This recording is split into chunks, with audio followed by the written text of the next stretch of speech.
Jens de Valka, vienīgais Latvijas YouTube idiots. Čamnieks tautiet Jens de Valka, vienīgais Latvijas YouTube idiots. Un es gribu parunāt par 3 rakstiem. Pirmais ir TVNet raksts par to, ka Latvija ir vieglāk ievainojamā un nedrošākā valsts Baltijas jūru reģionā.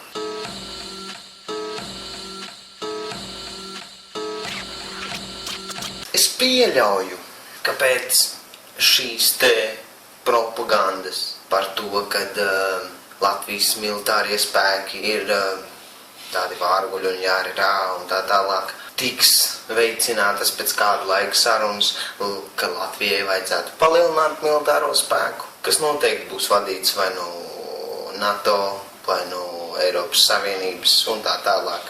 Bet tas ir tikai mans minējums, tā kā skatīsimies, kur tas aizvedīs diezgan īpatnēji.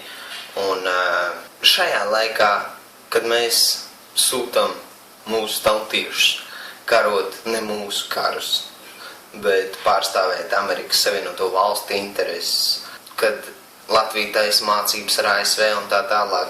Es ticu, ka tas būs nākošais loģiskais solis, jo pārāk tas aizdomīgi izskatās.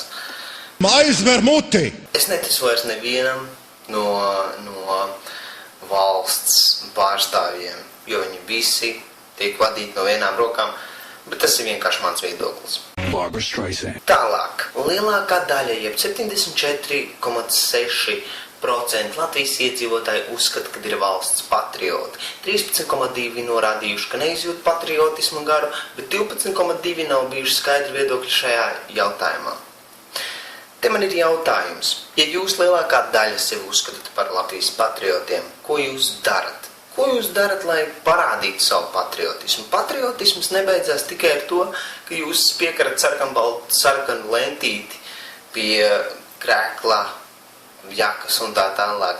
Vai staigājat latviešu nozīmīti vai piedzeraties kādās valsts svētku dienās. Tev nekā!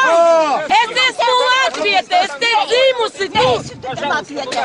Maitas, niskas es jūs! Patriotisms nozīmē, ka jūs darat kaut ko, lai mainītu to, kas šeit notiek.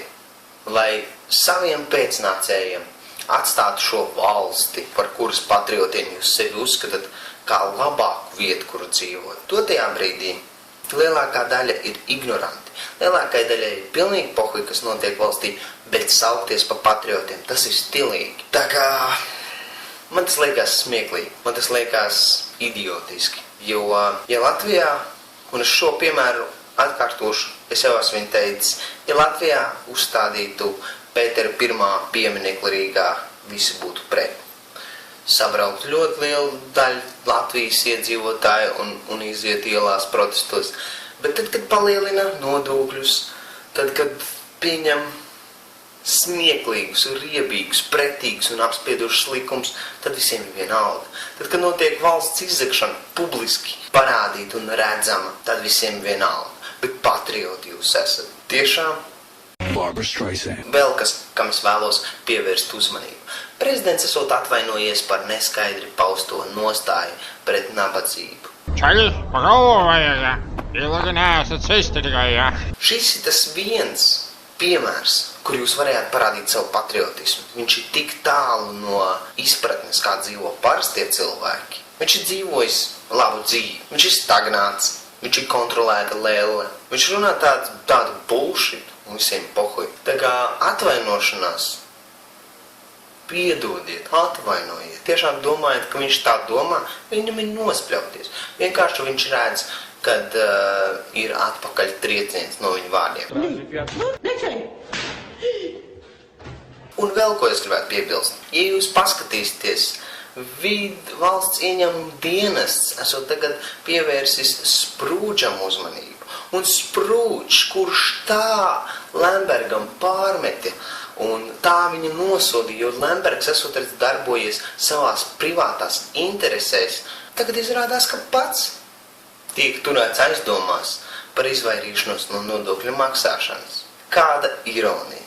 Un kur te ir tie 74% patriotu? kur viņi ir, kur ir viņu darbība. Tā kā padomāsim, nesauksim sevi par to, kas mēs neesam, ja mēs tādi neesam. Bullshit. Bet ko es varu zināt? Es esmu tikai vidusmēra idiots. Čau! Mans vārds ir prezidents Bērziņš. Mans vārds ir prezidents Bērziņš. Mans vārds ir prezidents Bērziņš. Mans vārds ir prezidents Bērziņš.